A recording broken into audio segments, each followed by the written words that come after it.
The morning of May 3, 1942, Federal Shipbuilding and Dry Dock Company, Kearney, New Jersey. A welder named Thomas Patterson stands before the skeletal framework of what will become USS Nicholas, hull number DD-449. In his hands, an acetylene torch. In front of him, a 3-ton gun mount waiting to be fused to the destroyer's forward deck. The official United States Navy Bureau of Ships Manual, Specification Revision 14-A, states that this installation requires 16 separate welds, performed in strict sequence, with mandatory 4-hour cooling periods between each phase. Total time required, 48 hours, minimum. Patterson lights his torch. 11 minutes later, the gun mount is locked in place, solid, permanent, structurally sound, completely unauthorized. Within 6 months, variations of his technique will slash destroyer production time by more than half. Within 18 months, the Imperial Japanese Navy will face a numerical impossibility, American destroyers multiplying faster than they can be sunk. But in this moment, Thomas Patterson is simply a man with rough hands and a theory about metal, standing in violation of every approved construction protocol the United States Navy has established over 166 years of shipbuilding. The question this story asks is not whether rules should be broken, it's whether the people writing the rules ever asked the people doing the work. If you're enjoying this deep dive into the story, hit the subscribe button and let us know in the comments from where in the world you are watching from today. To understand what Thomas Patterson did and why it mattered, you must first understand the crisis American shipbuilding faced in the winter of 1941.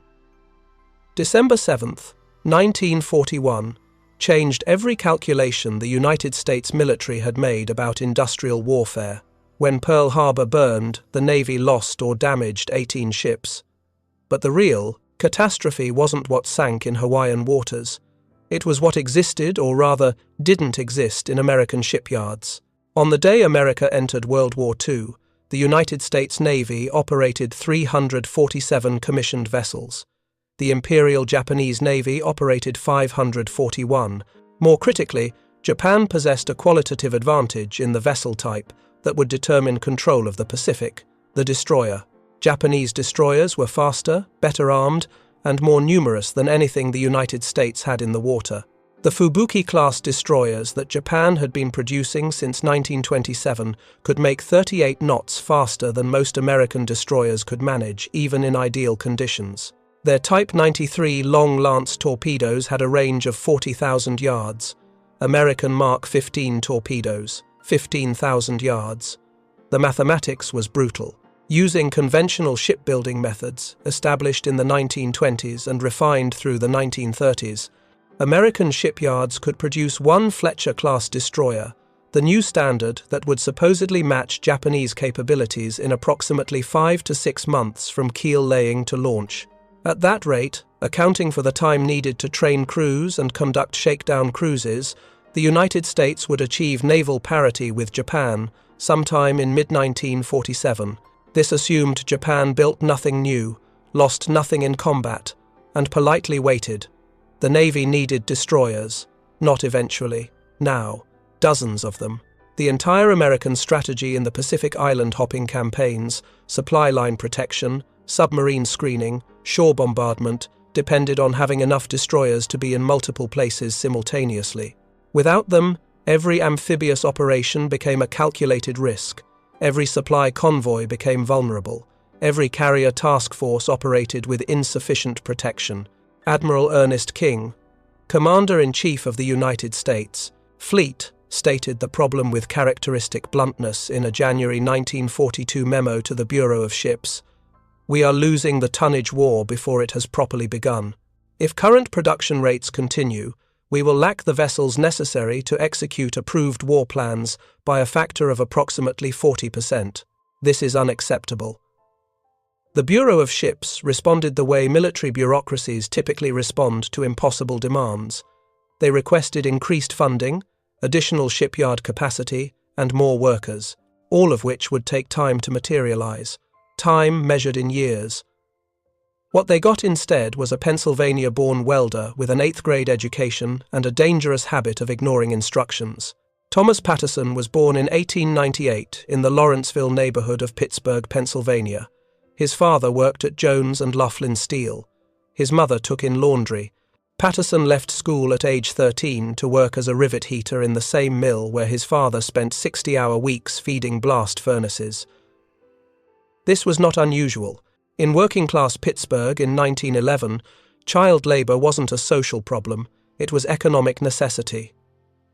Patterson learned welding by watching older men work. This was before formal apprenticeship programs, before vocational schools offered certification courses.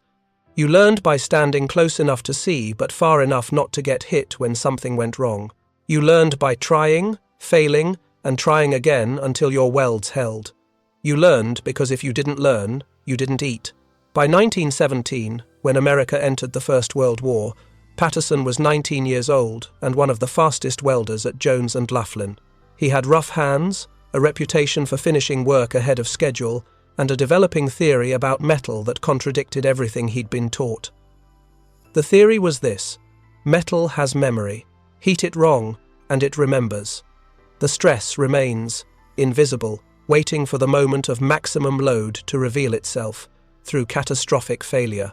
But heat it correctly, understanding not just temperature but sequence, not just fusion but flow, and you could make the metal cooperate instead of fighting you. This wasn't metallurgical science. Patterson didn't know the terms crystalline structure or thermal expansion coefficient. What he knew was observation. He'd watched 15 years of welds crack, warp, and fail. He'd watched other welds hold under conditions that should have destroyed them. And he'd started to see patterns that the engineering manuals didn't mention. The manuals said, weld in sequence, allow cooling, proceed to next joint. This prevented warping.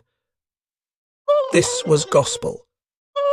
Patterson thought, what if the warping itself could be used? What if, instead of fighting the metal's tendency to bend under heat, you choreographed multiple welds so their stresses cancelled each other out? He tried it in small ways, a bracket here, a frame junction there. The work held, more than held, it seemed stronger. But Patterson was a floor worker, not an engineer. His job was to follow specifications, not question them, so he filed the observation away and kept welding the approved way. That changed when Federal Shipbuilding started hiring. Federal Shipbuilding and Dry Dock Company occupied 100 acres of industrial waterfront in Kearney, New Jersey, just across the Hackensack River from Newark. Founded in 1917 to build cargo ships for the First World War, the yard had spent the 1920s and 30s building commercial vessels, tankers, freighters, the occasional passenger liner, profitable work but modest in scale. That changed in 1939 when the Navy, reading the trajectory of European politics, began expanding destroyer construction. Federal Shipbuilding received contracts for 6 Fletcher-class destroyers, then 12. Then, after Pearl Harbor, an open-ended contract, build as many, and as possible, as fast as possible, until further notice. The yard exploded. Employment went from 3,000 workers in January 1941 to 14,000 by June 1942. Patterson arrived in March 1941, one of hundreds of welders recruited from steel mills across Pennsylvania, Ohio, and West Virginia. Men who knew heavy industrial work, men who understood that when metal was involved, theory and practice didn't always align. The Navy brought theory. Lots of it. The Bureau of Ships didn't just provide blueprints for Fletcher-class destroyers. They provided detailed construction manuals specifying every phase of assembly. Hull plating, sequence A through M, with mandatory 8-hour intervals between stages. Superstructure assembly, deck by deck, fore to aft, with stress testing after each level. Weapons installation, mount, test, calibrate, in that order, with documentation at every step. The procedures were based on decades of shipbuilding experience and sound engineering principles. Ships are complex structures operating in hostile environments. Saltwater corrodes, wave action stresses, combat damage tests every joint. The Navy's conservative approach to construction had produced reliable vessels for generations. They had every reason to believe their methods were optimal. They also had every reason to be wrong. The engineering principles underlying Navy construction procedures were developed for hand-riveted steel plate construction, the dominant technique from the 1880s through the 1920s. But by 1942, welding had largely replaced riveting. Welding created different stress patterns, different failure modes, different possibilities. The Navy's engineers understood this in theory. Their manuals included extensive welding specifications, temperature ranges, electrode types, joint preparations, cooling rates. What they didn't account for was the tacit knowledge, possessed by men who'd spent 20 years watching metal behave in ways that contradicted engineering predictions. Men like Thomas Patterson. Patterson worked second shift, 4 p.m. to midnight. This timing mattered. First shift, 7 a.m. to 3 p.m., crawled with Navy inspectors, men in clean coveralls carrying clipboards, checking every weld against specification sheets, rejecting work that deviated from approved procedures. Second shift had fewer inspectors. The ones who remained were tired, focused on major violations, less likely to scrutinize minor procedural variations. This created space for experimentation. Patterson started small. A gun mount installation that the manual specified required 12 hours. He completed it in 7, using simultaneous welds on opposite sides of the mounting ring. The stresses cancelled out. No warping. The inspector, arriving at midnight to check the day's work, saw a properly installed gun mount. He stamped the approval form and moved on.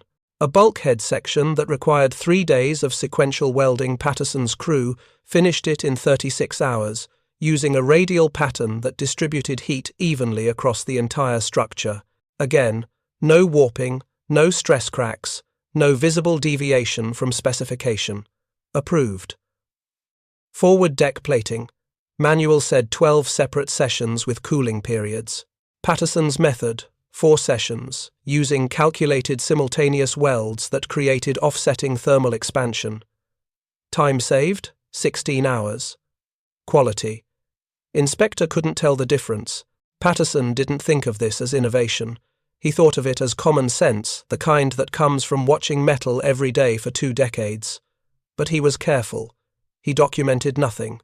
He taught his method only to welders he trusted, men who'd worked steel mills, and understood that sometimes the rules make sense on paper and nowhere else. By October 1941, 7 welders at Federal Shipbuilding were using Patterson's techniques. By January 1942, 23. By March, 71. The Navy noticed. Not the technique, the results. USS O'Bannon, DD-450, launched from Federal Shipbuilding on March 1, 1942. Time from keel laying to launch, 147 days. The contract specified 180 days. Federal was 33 days ahead of schedule. USS Nicholas, DD-449, laid down May 3rd. The production schedule called for launch in early November, 184 days. Patterson's crew was assigned to the forward section. They used every shortcut, every simultaneous welding pattern, every stress-cancelling technique Patterson had developed. Nicholas launched June 27th, 85 days after keel laying, 99 days ahead of schedule. The Navy inspectors were baffled. The construction logs showed all procedures followed correctly. The quality control tests showed structural integrity exceeding minimum specifications, but the timeline made no sense. Ships didn't get built this fast, not without cutting corners, not without hidden defects that would reveal themselves catastrophically 6 months into combat operations. An investigation was ordered. April 14, 1942. Thomas Patterson received a summons to report to the yard superintendent's office at 9 a.m. This was unusual. Second shift welders didn't have 9 a.m. meetings. Patterson asked what it was about. The foreman said he didn't know, but Patterson should probably bring his union representative. Patterson arrived to find 6 men waiting: the yard superintendent, the chief engineer, 2 naval inspectors from the Bureau of Ships, a commander from the Navy's Material Division in Washington, and a stenographer to record the conversation. On the desk, a stack of construction logs from USS Nicholas. Also on the desk, Metallurgical test results from weld samples taken from the completed hull. The lead inspector, a lieutenant commander named Morrison, opened a folder and read from a typed sheet. Mr. Patterson, our records indicate you were primary welder on 17 separate installation phases during the construction of USS Nicholas. Is that correct? Patterson confirmed it was. And you supervised or trained approximately 12 other welders during this period? Yes. Morrison slid a construction log across the desk. Can you explain why the time recorded for forward gun mount installation is 11 hours, when Bureau Specification 17A, Section 4, Subsection 12, explicitly requires a minimum of 48 hours for this procedure? Patterson looked at the log, looked at the men staring at him. He'd known this moment would come eventually. The math was too obvious. Ships don't build themselves in half the time without someone changing something. He could lie, claim a clerical error, blame the foreman who recorded the times, plead ignorance of the specifications. That's what most workers would do: deflect, minimize, survive. Instead, Patterson told the truth. Because 48 hours is too long, the metal doesn't need it. Morrison's expression didn't change. The Bureau of Ships employs naval architects with decades of experience. They determined that procedure requires 48 hours for structural integrity reasons. Are you suggesting they're wrong? I'm saying the metal doesn't care what the manual says. I'm saying if you sequence the welds correctly, use sympathetic heating, the stresses cancel out. You don't need the cooling periods. The joint's actually stronger. The room went very quiet. The commander from Washington, Captain Richard Dort, though Patterson didn't learn his name until later, leaned forward. Mr. Patterson, are you aware that unauthorized modification of approved construction sequences is grounds for immediate dismissal and potential criminal charges under the War Powers Act? Patterson said he was. Then why did you do it? Patterson's answer, recorded by the stenographer and preserved in Bureau of Ships memorandum dated April 16, 1942. Because the boys at sea need ships more than they need paperwork, sir. And because I've been welding 20 years, and I know when metal's fighting me and when it's working with me. Your manual fights the metal. My way works with it. Captain Dort opened the metallurgical test results. These were not routine inspections.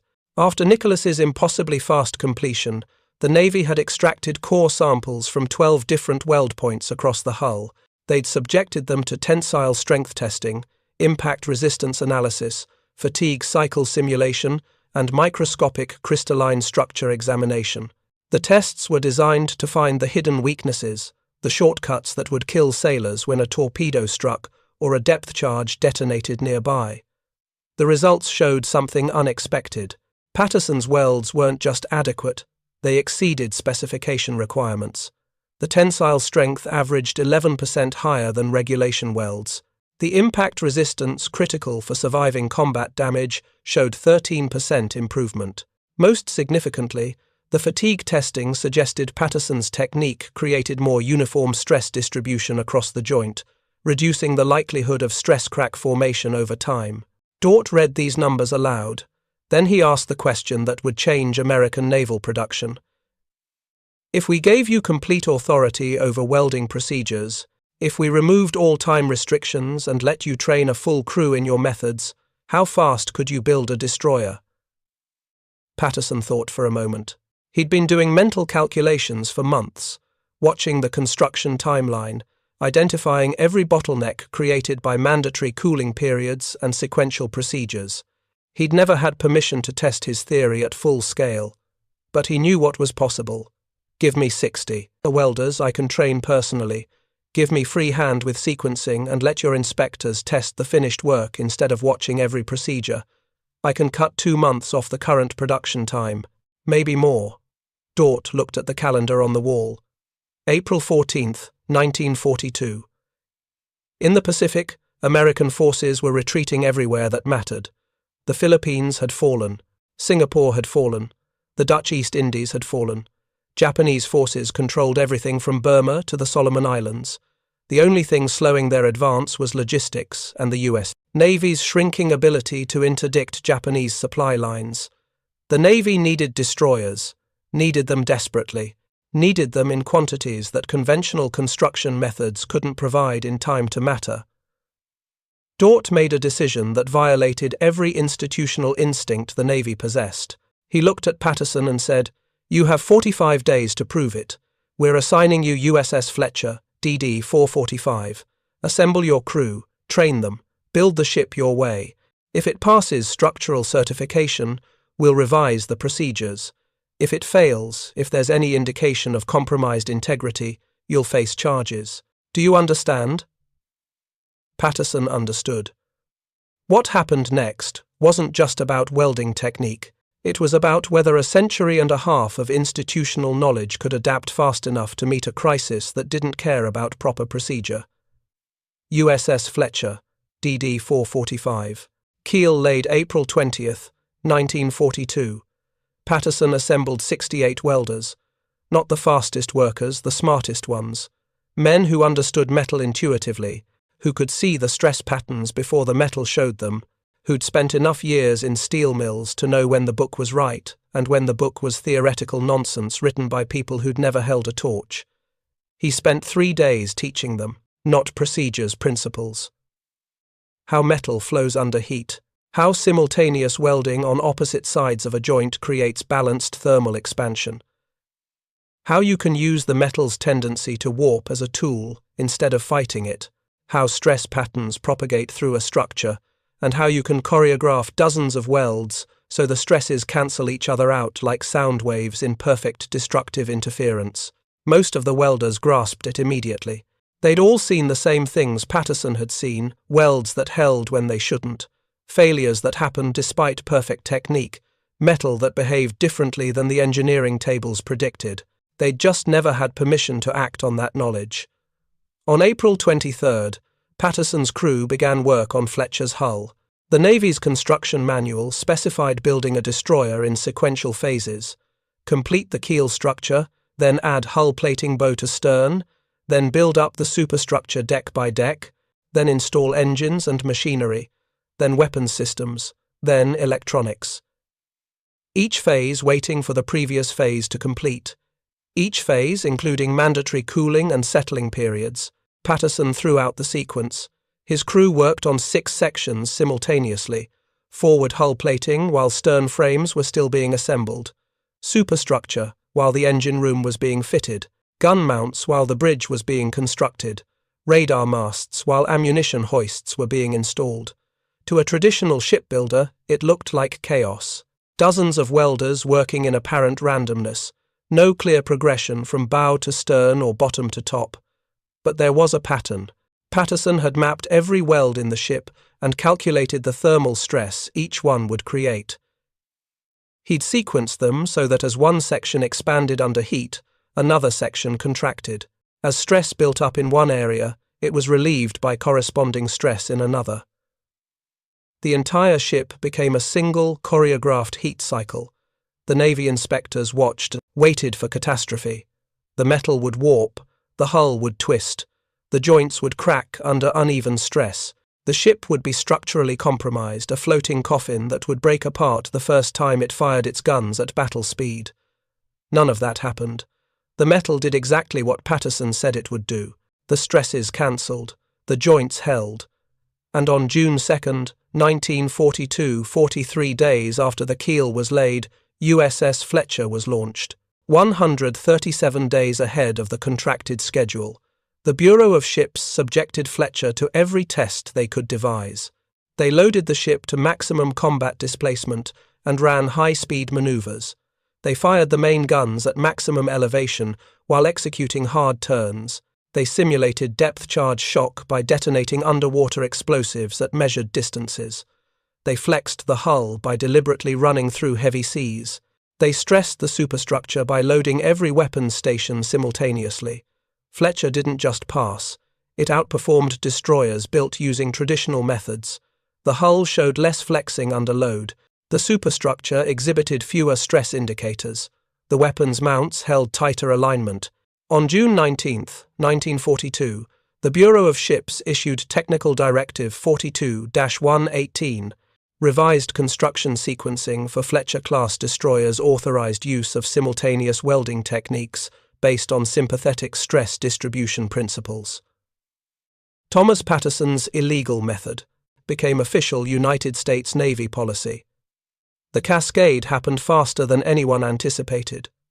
Bath Iron Works in Maine received the revised technical directive on June 22. Their chief engineer, a man named Robert Allen, who'd been building ships for 30 years, read it 3 times. Then he called the Bureau of Ships in Washington to confirm this wasn't a clerical error. It wasn't. Allen spent 2 weeks training his welders in Patterson's technique. By mid-July, Bath Iron Works had cut their destroyer production time from 163 days to 141 days. By September, 119 days. Bethlehem Steel's shipyard in San Francisco received the directive on June 25. Their initial reaction was skepticism. Simultaneous welding violated everything they'd been taught about preventing thermal distortion. But the Bureau of Ships wasn't making suggestions. It was issuing mandatory procedures. Bethlehem trained their crews. By August, their production time dropped from 157 days to 128 days. By October, 103 days. Consolidated Steel in Orange, Texas, Seattle-Tacoma Shipbuilding in Washington, Boston Navy Yard, Norfolk Navy Yard, Mare Island. Every major facility building Fletcher-class destroyers received the directive and retrained their workers. The results were staggering. In calendar year 1942, using traditional sequential construction methods, American shipyards completed 19 Fletcher-class destroyers. In calendar year 1943, using Patterson's techniques, they completed 71. In 1944, 112. By the end of the war, 175 Fletcher-class destroyers had been commissioned. But the numbers alone don't capture the impact. What matters is timing. The Battle of the Eastern Solomons, August 1942. The U.S. Navy deployed 7 destroyers. 3 had been built using traditional methods. 4 had been built using Patterson's accelerated techniques, ships that wouldn't have existed yet under the old timeline. The Battle of the Philippine Sea, June 1944. The U.S. Navy fielded 23 destroyers. 14 of them were ships that had been completed ahead of the traditional construction schedule, ships that existed because Thomas Patterson had questioned whether 48 hours was really necessary. The Battle of Leyte Gulf, October 1944. 38 destroyers, 22 ahead of schedule ships. 22 ships crewed by sailors who would have been waiting for vessels that hadn't been built yet. By Okinawa, in April 1945, the U.S. Pacific Fleet had numerical superiority over the Imperial Japanese Navy of approximately 3-to-1 in destroyer tonnage. This ratio would have been impossible under traditional construction timelines. If you find this story engaging, please take a moment to subscribe and enable notifications. It helps us continue producing in-depth content like this. Admiral Richmond Kelly Turner, who commanded amphibious operations across the Pacific, wrote in his post-war analysis, "The accelerated production of destroyers between 1943 and 1945 constituted the single most important logistical factor enabling simultaneous multi-theater operations. Without this production surge, we would have lacked the screening vessels necessary to protect both carrier task forces and amphibious groups, forcing sequential rather than concurrent campaigns and extending the war's duration by an estimated 12 to 18 months. 12 to 18 months. Thousands of additional casualties, billions in additional costs, all prevented because a Pennsylvania welder looked at a manual and thought, there has to be a better way. But there's another dimension to this story that rarely gets examined. Patterson's innovation didn't just accelerate production. It revealed something uncomfortable about how the Navy, how any large organization processed knowledge. The traditional shipbuilding procedures weren't stupid. They were based on genuine experience and sound engineering principles developed over decades. Senior naval architects understood metallurgy, structural mechanics, thermal dynamics. They designed successful ships for generations. Their methods produced reliable vessels that survived combat and served for years. What they didn't have was the kind of knowledge that comes from standing in front of molten metal every day for 20 years. The tactile understanding of how heat flows through steel, the visual recognition of stress patterns forming in real time, the intuitive sense of when metal is cooperating and when it's fighting you. This type of knowledge, sometimes called tacit knowledge by organizational theorists, can't be transmitted through manuals. It exists in the hands and eyes of people doing the work, and it's routinely dismissed by institutional hierarchies because it can't be quantified, tested, or reduced to written procedures. Patterson possessed knowledge the naval architects didn't have, but the institutional structure assumed that formal engineering education trumped practical experience, that the people designing ships knew more than the people building them. That wisdom flowed from the top down, never from the bottom up. The crisis of 1942 temporarily shattered this assumption. Desperate necessity created a brief window where someone actually asked a welder whether the approved method was actually the best method, and it turned out the welder knew something the engineers didn't. But here's what haunts the story. How many other innovations never happened because the person who knew better wasn't allowed to try? How many welders, machinists, electricians, and technicians saw more efficient methods and stayed silent because the manual said otherwise?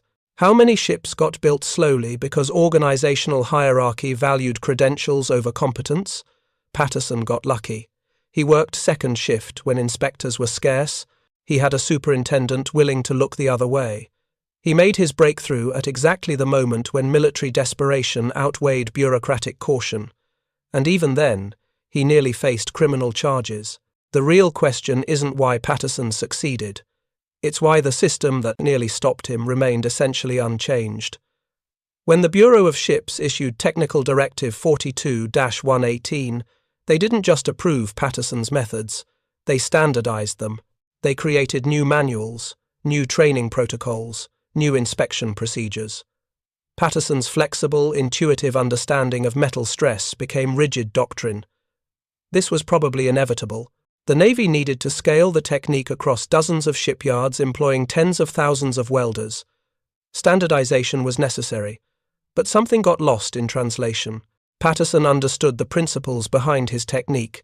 He could adapt his approach based on specific conditions: the ambient temperature, the grade of steel, the thickness of the plate, the position of the weld. He made constant micro-adjustments based on how the metal was behaving in that moment. The standardized manual couldn't capture this flexibility. It specified sequences, temperatures, torch angles, cooling times. It reduced Patterson's intuition to a checklist, which meant when welders encountered situations that didn't fit the standard procedure, they were back to the original problem: rules that didn't match reality. By late 1943, Patterson was receiving letters from shipyard workers across the country. They'd been trained in his technique, but they were encountering problems the manual didn't address. Different steel alloys behaving differently, unusually cold weather affecting cooling rates, structural configurations that didn't match the standard blueprints. They wanted Patterson to tell them what to do.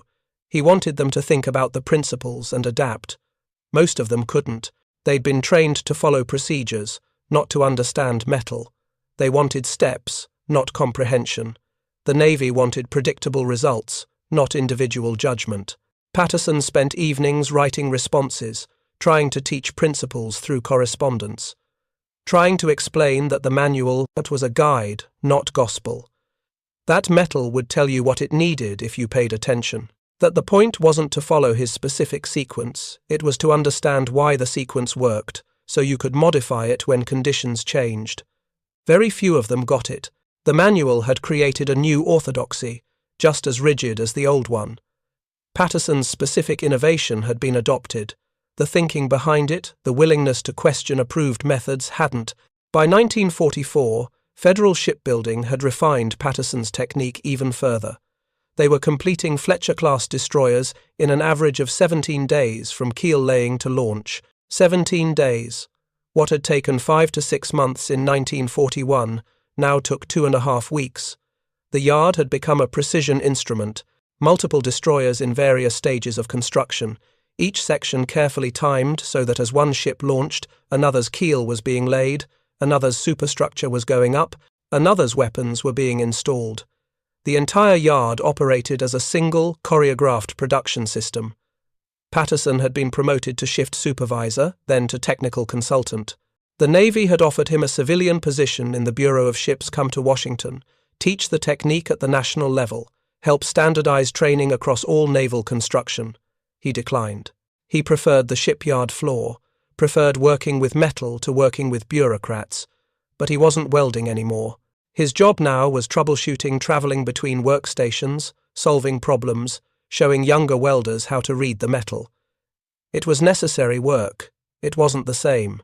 In February 1945, Patterson was welding again, not because he had to, because a particularly difficult joint, a stress point where the hull met the superstructure at an unusual angle, was giving 3 different welders trouble. The metal kept warping despite following the approved procedure. Patterson watched them try, watched the metal misbehave, and finally took the torch himself. He didn't follow the procedure. He sequenced the welds differently, adjusting on the fly based on how the metal was responding.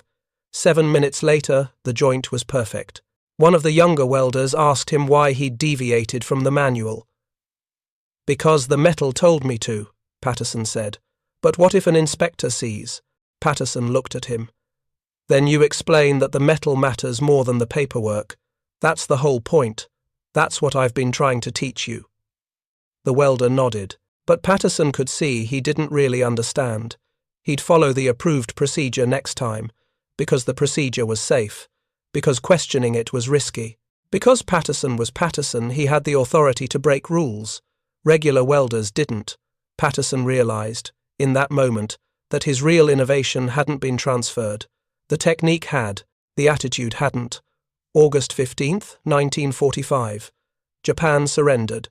Federal Shipbuilding had 2 Fletcher-class destroyers in mid-construction. USS Timmerman, DD-828, was 63% complete. USS Haverfield, DD-845, was 41% complete. Both contracts were immediately cancelled. All work stopped within hours of the surrender announcement. Patterson stood on the shipyard floor, watching cutting torches dismantle Haverfield's partially completed hull. All that steel, all that work, all that innovation reduced to scrap metal in a single afternoon. The ship would never sail, never see combat, never protect anything. Someone asked him how he felt about it. "Better than finishing them," Patterson said. "Means we don't need them anymore." But watching the torches cut through those welds, some of them his own, Patterson felt something he hadn't expected. Not pride in what he'd accomplished, not satisfaction at the war's end, something closer to vertigo. Half-years, speed had been everything. Build faster, launch faster, get ships to the Pacific faster. Every day saved meant American sailors had better protection, better odds, better chances of coming home. The urgency had justified everything, the rule-breaking, the risk-taking, the constant pressure to push harder.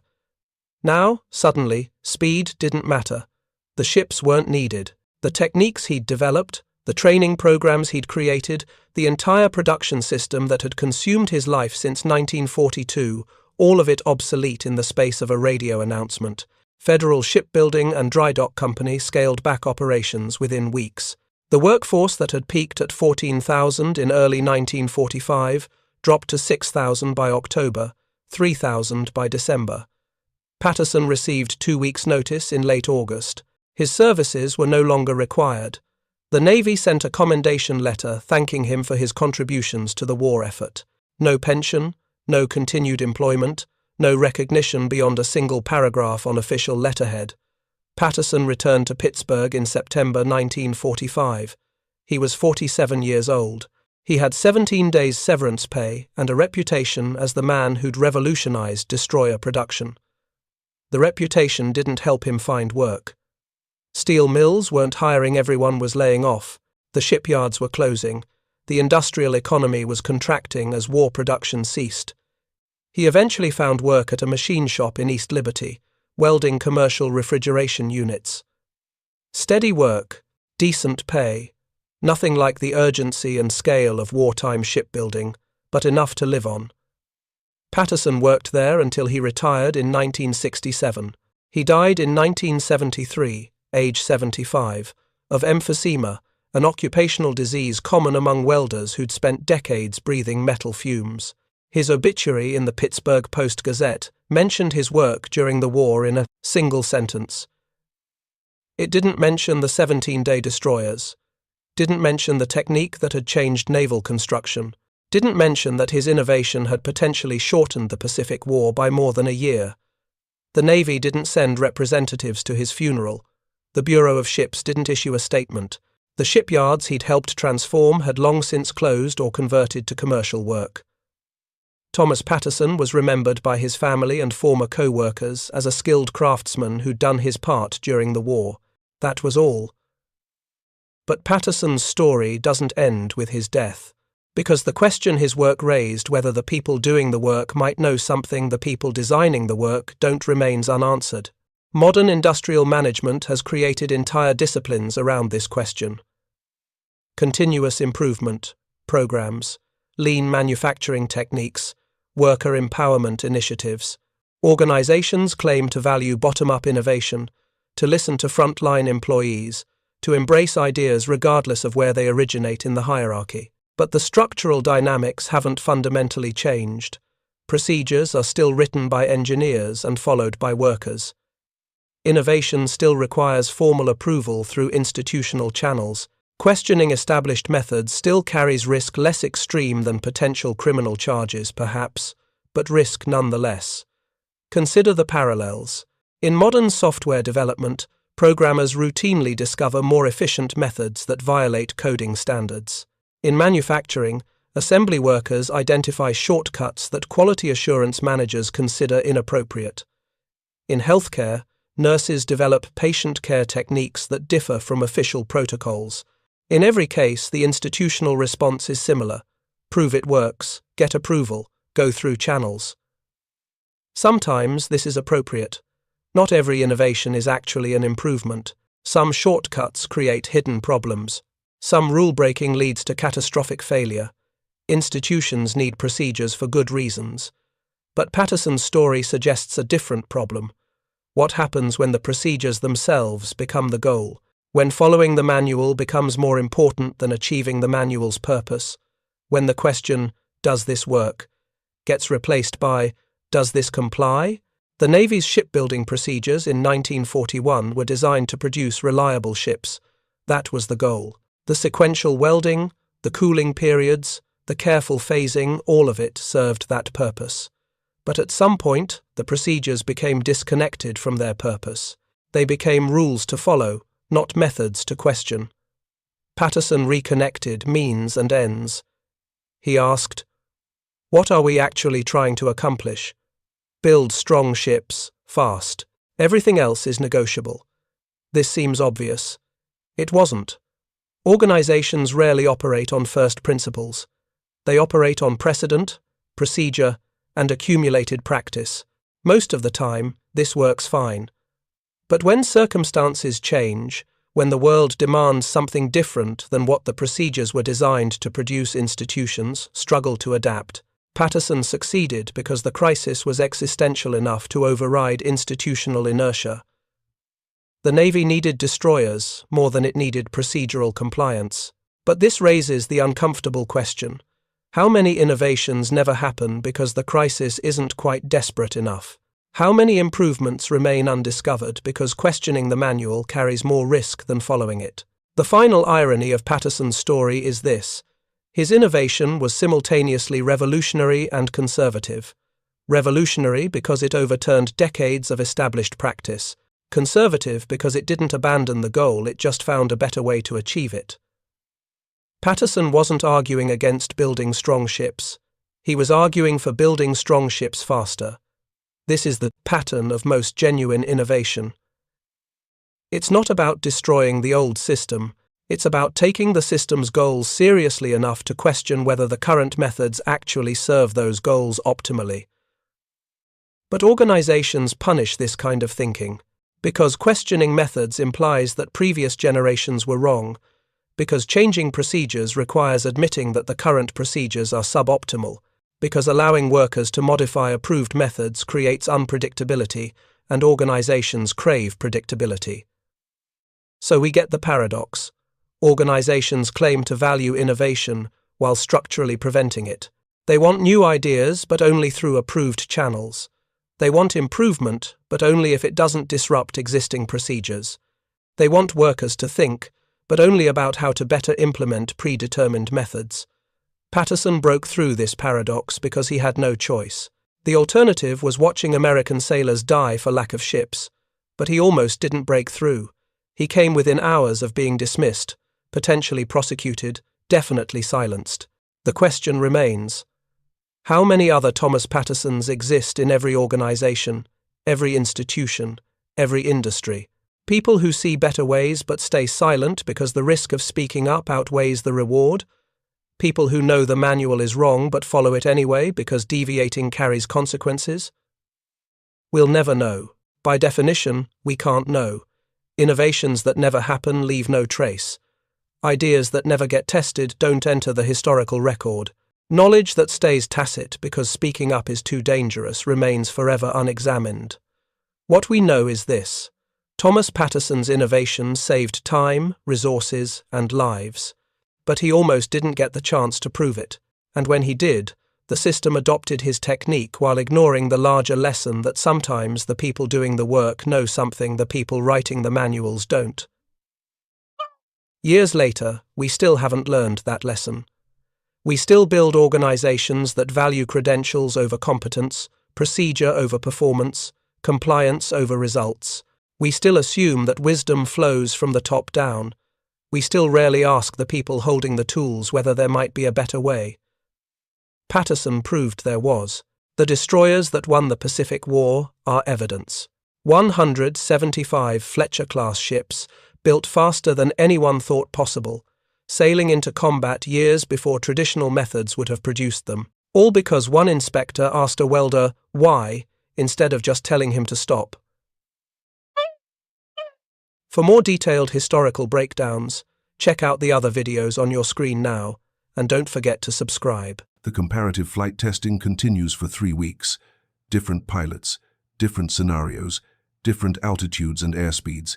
Each test adds layers of data, confirms or challenges initial impressions, builds a comprehensive picture of how these aircraft perform against each other when flown by skilled pilots who understand both machines.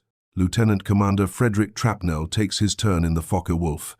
Trapnell is one of the Navy's most experienced test pilots, a man who has flown virtually every American fighter type and several captured enemy aircraft.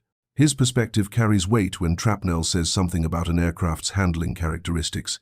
People listen.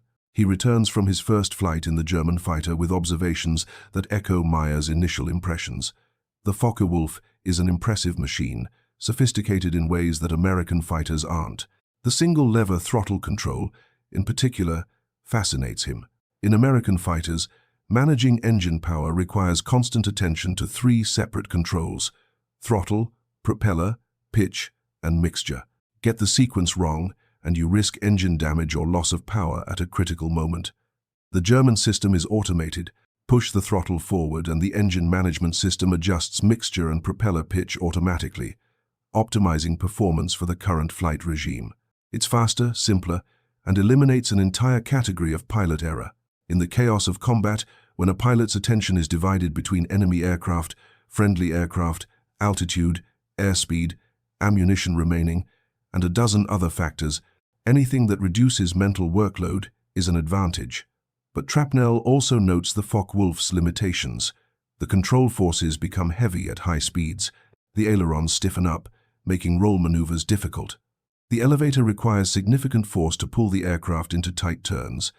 American fighters remain responsive and light on the controls, even at high speeds, a characteristic that proves critically important in combat maneuvering. The turning tests confirm what Meyer discovered. In a sustained turning fight, both the Hellcat and Corsair can turn inside the Focke-Wulf. Not by a small margin, by enough that the German fighter pilot is always behind, always chasing, never able to bring guns to bear. The test pilots fly engagement after engagement, and the pattern holds consistent. When a Hellcat or Corsair pilot sees a Focke-Wulf diving on him from above, the correct response is to turn hard into the attack, not to run, which plays to the German fighter's strengths, not to climb, which is suicide against an aircraft with superior power-to-weight ratio. Turn.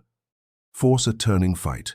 In a single 360-degree turn, the American fighter will be behind the Focke-Wulf in firing position, able to bring its 650 caliber guns to bear.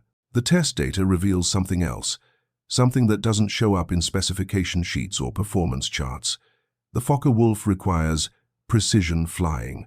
Its advantages, speed, climb rate, energy retention, only matter if the pilot can exploit them. That requires keeping speed up, maintaining energy, never getting slow or caught in a turning fight. It requires discipline, experience, and situational awareness. The Hellcat is more forgiving. It doesn't punish pilot errors as severely. Its flight characteristics are predictable and honest across its entire performance envelope. A pilot can focus on fighting the enemy instead of fighting the aircraft.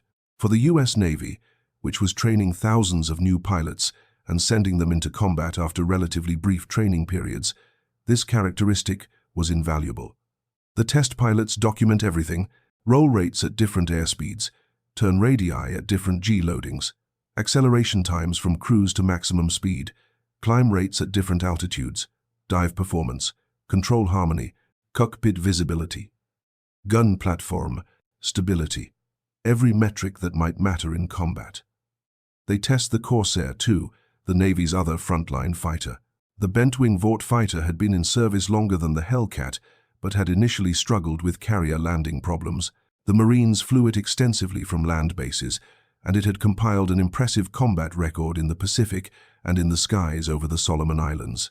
The Corsair proved slightly faster than the Hellcat, slightly better in the vertical, with a roll rate that matches the Focke-Wulf's. But like the Hellcat, it can outturn the German fighter. The same tactical principles apply. Don't run, don't climb, turn into the attack and use superior maneuverability to gain advantage. By April 1944, the testing phase is complete. The data has been compiled, analyzed, and organized into a comprehensive report that will be distributed to fleet commanders, training squadrons, and tactical development units. The report's conclusions are clear and unambiguous. The Focke-Wulf 190 is faster than both American fighters in level flight. It climbs better. It possesses superior energy retention. Its armament, mixing 20mm cannons with machine guns, delivers more destructive power per trigger pull. But the American fighters are superior in combat. The report's language is precise and technical, but the meaning is clear. The FW-190 is an extremely simple airplane to fly and is designed for pilot convenience, but is not equal to the F-4UN or F-6F3 in combat. In general, whenever the F-4UN and the F-6F3 could not use the hit-and-run technique, it was best for them to close with the FW-190 in offense and defense to prevent it from getting in a position to make a high-speed, one-pass attack that would allow its pilot to take advantage of his firepower. The key phrase is, not equal in combat. Not in specifications, not in raw performance numbers. In combat, what matters isn't top speed or climb rate, but the ability to position your aircraft where you can kill the enemy while preventing him from killing you. The test pilots agree unanimously. Given a choice between flying a Focke-Wulf or an American fighter into combat, they would choose the American aircraft. Every time.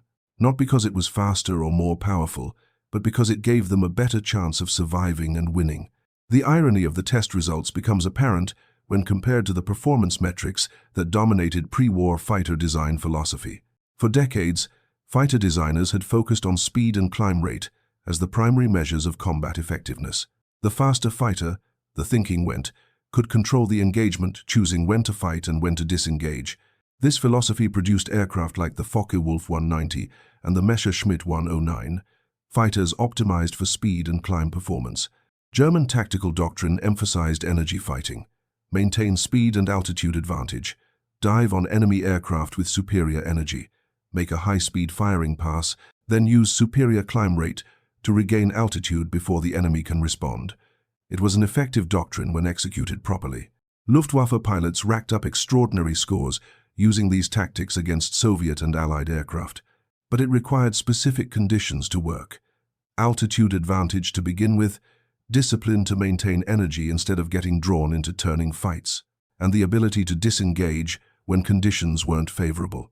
American fighter doctrine evolved differently, shaped by different requirements and different combat conditions. Navy fighters had to operate from carriers, which imposed unique constraints. They needed to be rugged enough to survive carrier landings. They needed to be easy enough to fly that pilots with relatively limited training could operate them safely.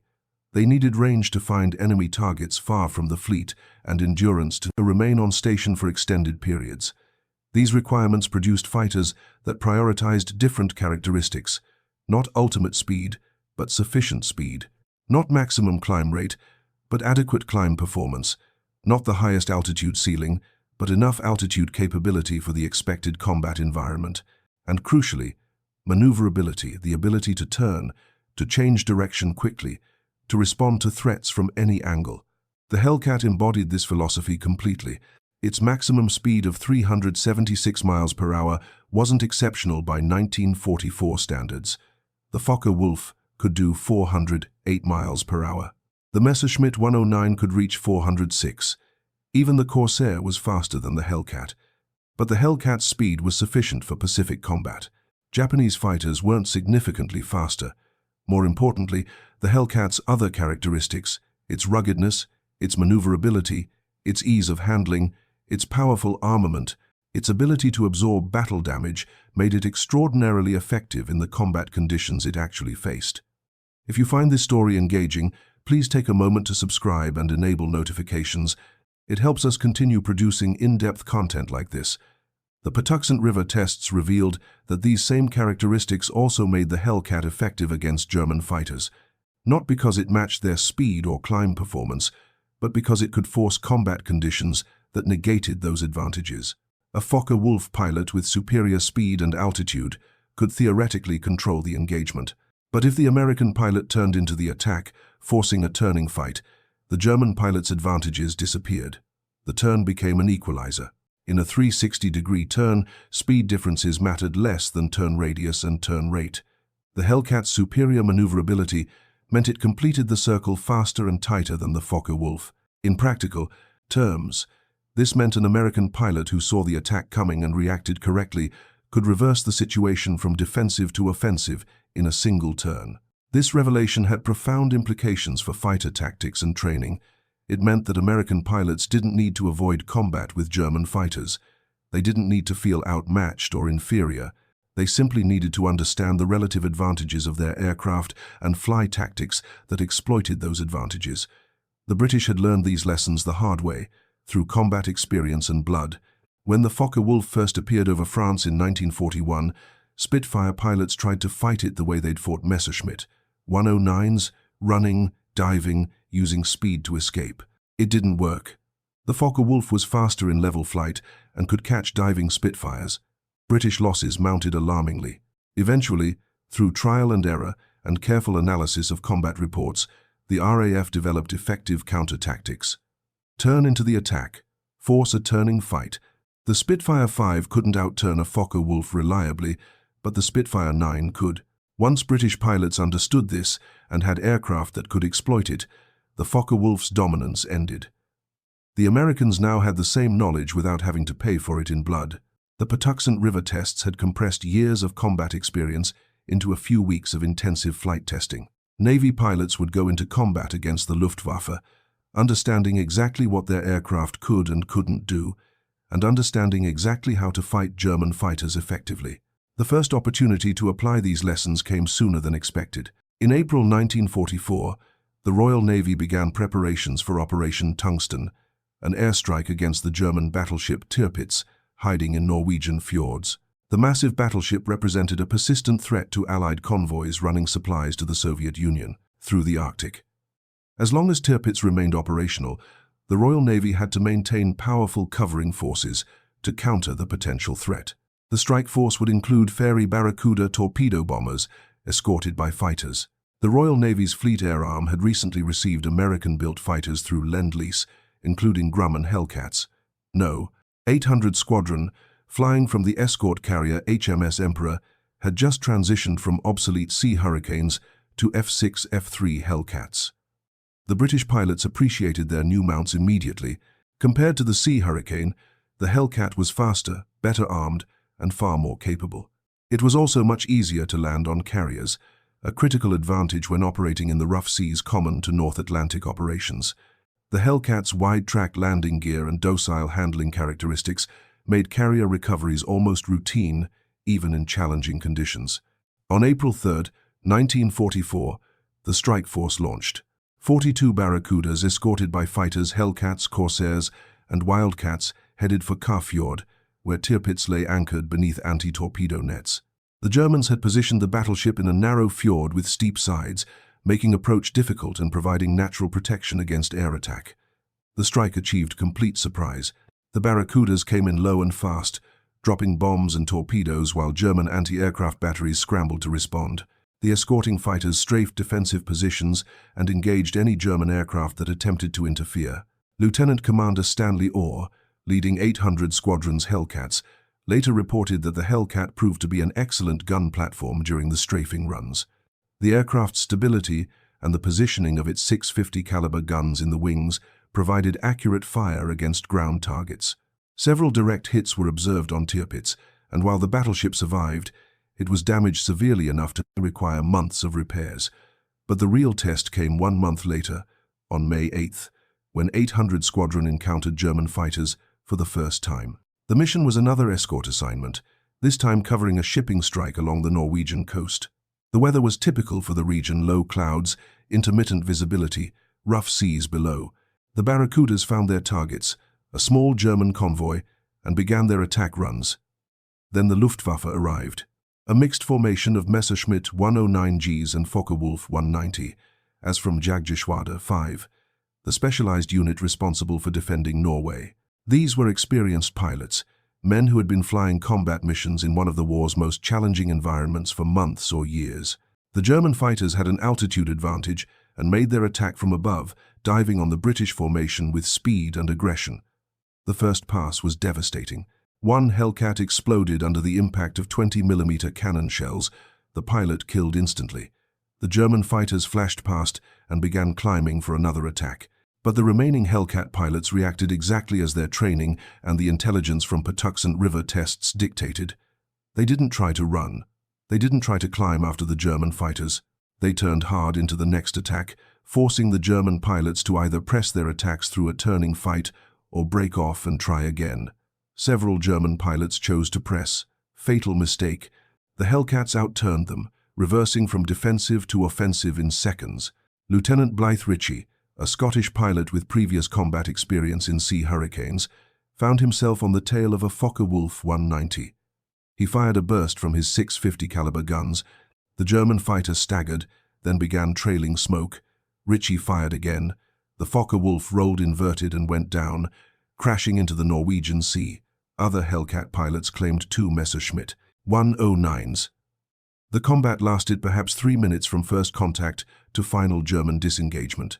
When it was over, the British had lost 2 Hellcats, one to the initial surprise attack, possibly a second to anti-aircraft fire from the ships below. The Germans lost 3 confirmed fighters, possibly more damaged. The Luftwaffe pilots submitted claims for 3 Hellcats destroyed, but post-war analysis of loss records shows only 2 British aircraft failed to return. The German overclaiming was typical for air combat, where the chaos and confusion of battle makes accurate assessment nearly impossible. What matters is that the British pilots, flying an aircraft designed primarily to kill Japanese Zeros, had successfully engaged and defeated experienced Luftwaffe pilots flying 2 of Germany's best fighters. The combat report filed by Lieutenant Commander Orr noted that the Hellcat's maneuverability was crucial to the outcome. When German fighters attempted to engage in turning combat rather than hit-and-run tactics, they found themselves at a decisive disadvantage. The Hellcat pilots could turn inside the German attacks, could bring their guns to bear quickly, could maintain situational awareness throughout the engagement. More importantly, the Hellcat's rugged construction proved its worth. Several aircraft returned to the Emperor with battle damage that would have destroyed lighter aircraft. Cannon shell fragments, machine gun bullet holes. One Hellcat landed with damage to its wing structure that made the aircraft unflyable, but it had brought its pilot home alive. The Norwegian combats were not the only encounters between Hellcats and the Luftwaffe. In August 1944, U.S. Navy fighters saw combat over southern France during Operation Dragoon, the invasion of the French Riviera. Two American escort carriers, USS Tulagi and USS Kassan Bay, carried F-65 Hellcat squadrons tasked with providing air support for the invasion forces. The newer F-65 variant incorporated various improvements over the earlier -3 model, a more powerful engine with water injection, refined aerodynamics, improved armament options. But the basic characteristics remained the same: rugged, maneuverable, easy to fly, heavily armed. On August 19th, Ensign Alfred Wood from Observation Fighter Squadron 1, flying from Tulagi, encountered two Heinkel He-111s south of Lyon. The German bombers were attempting to escape Allied air superiority over the invasion beaches and reach the relative safety of German-controlled territory further north. Wood attacked from above and behind, the classic fighter approach. His 650 caliber guns hammered into the first Heinkel, raking the fuselage and wing. The German bomber staggered, its right engine erupting in flames. Wood shifted his aim to the second, He-111, which was attempting to evade by diving toward a cloud layer. He followed, maintaining firing position, his tracers walking across the bomber's wing route and center fuselage. Both Heinkels went down. Wood returned to Tulagi to report 2 confirmed kills, bringing his personal score to a level that would eventually make him one of the few Navy pilots with victories against both Japanese and German aircraft. But the more significant engagement occurred on August 20th, when Hellcats from Fighting Squadron 74 encountered Luftwaffe fighters over the invasion area. The German aircraft were a mixed formation of Messerschmitts and Focke-Wulfs, attempting to attack Allied shipping offshore. The Hellcat pilots engaged aggressively, using the tactics that had proven effective in the Pacific and that the Patuxent River tests had validated against German fighters. Turn into the attack. Force a maneuvering fight. Don't let the German fighters use their speed and climb advantages. The engagement was brief but decisive. The American pilots claimed multiple German fighters were destroyed for no losses in air-to-air combat. Several Hellcats took damage from anti-aircraft fire from ships both Allied and German, but all returned safely to their carriers.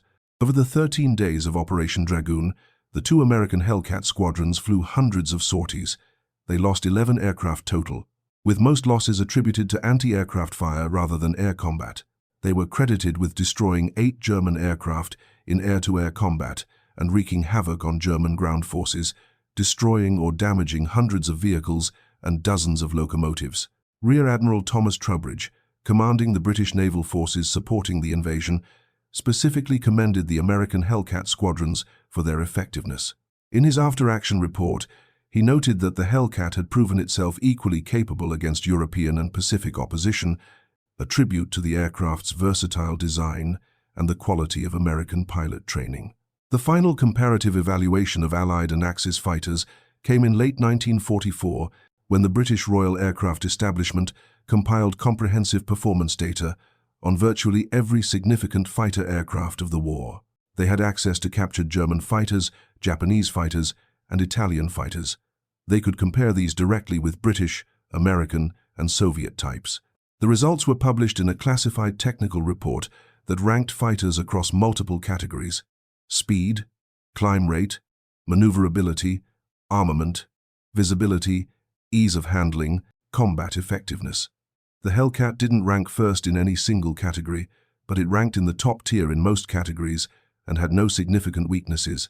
More tellingly, when test pilots were asked which fighter they would prefer to fly in combat, the Hellcat consistently ranked at or near the top, not because it was the fastest or the most heavily armed, but because it gave pilots the best combination of capabilities and the best chance of surviving and winning combat engagements. Captain Eric Winkle Brown, the Royal Navy's most experienced test pilot and a man who flew virtually every significant aircraft of World War II, offered his assessment in the years after the war. He compared the Hellcat directly to German fighters and concluded that while the German aircraft had performance advantages in specific areas, the Hellcat was the superior combat aircraft. His reasoning was instructive. In combat, Brown argued, raw performance mattered less than combat effectiveness. A faster aircraft wasn't necessarily better if that speed came at the cost of other characteristics. The Focke-Wulf was faster than the Hellcat, but Brown noted that in actual combat scenarios, the Hellcat pilot could force conditions that negated that speed advantage. Brown also emphasized the importance of pilot workload. German fighters required constant attention to engine management, fuel mixture, propeller pitch, and other technical details. The Hellcat automated most of these functions, allowing the pilot to concentrate on fighting rather than flying. In the chaos of combat, this difference was often decisive. His final judgment: in a one-on-one engagement between a Hellcat and a Focke-Wulf 190 with equally skilled pilots, the outcome would depend primarily on tactics and circumstances rather than raw aircraft performance. The German fighter had advantages, but they weren't decisive. The American fighter had different advantages, equally significant. Either pilot could win, depending on how they fought. But Brown also noted that combat was rarely one-on-one. American pilots usually had numerical superiority, better training, better situational awareness through superior radio communication, and the knowledge that their aircraft could absorb damage that would destroy German fighters. These factors, combined with the Hellcat's inherent capabilities, gave American pilots a decisive advantage in actual combat conditions. The broader implications of the Patuxent River tests and subsequent combat experience extended beyond simple aircraft comparisons. They revealed fundamental truths about fighter design and combat effectiveness that would influence aircraft development for decades. First, they demonstrated that optimization for a single characteristic, speed, climb rate, maneuverability, was less effective than balanced design. The Hellcat wasn't exceptional in any single area, but its combination of characteristics made it extraordinarily effective in combat. Second, they showed that ease of operation and forgiving handling characteristics were combat multipliers. An aircraft that was difficult to fly or that punished pilot errors was less effective in combat than one that allowed pilots to focus on tactics rather than aircraft handling. Third, they proved that ruggedness and survivability were critical factors in overall combat effectiveness. The ability to absorb battle damage and continue flying, to bring damaged aircraft back to carriers, to protect pilots from enemy fire. These characteristics directly influenced combat outcomes, even though they didn't appear in performance specifications. Fourth, they validated the importance of superior pilot training and tactical doctrine. American pilots understood their aircraft's capabilities and limitations. They flew tactics that exploited their advantages while minimizing their weaknesses. This knowledge, combined with good aircraft, produced consistent victories. The Hellcat's 19-to-1 kill ratio wasn't an accident or a statistical anomaly. It was the result of deliberate design choices that prioritized combat effectiveness over raw performance, combined with excellent pilot training and sound tactical doctrine. The aircraft was good enough at enough things to allow well-trained pilots to win consistently. By war's end, Hellcats had destroyed 5,223 enemy aircraft, more than any other Allied naval fighter. They had compiled this record in just over 2 years of combat operations, flying from carriers in the Pacific, from carriers in European waters, from land bases in various theaters. They had faced Japanese Zeros, Oscars, Tonys, Jacks, and Georges. They had faced German Messerschmitts, Focke-Wulfs, and Heinkels. They had dominated wherever they fought. Production totaled 12,275 aircraft, all built at Grumman's Long Island facility. At peak production, the factory completed one Hellcat every hour, around the clock. These aircraft equipped dozens of Navy and Marine Corps squadrons, trained thousands of pilots, fought in every major Pacific campaign from mid-1943 through the war's end. The captured Focke-Wulf that started this story ended its days as a training aid and museum piece.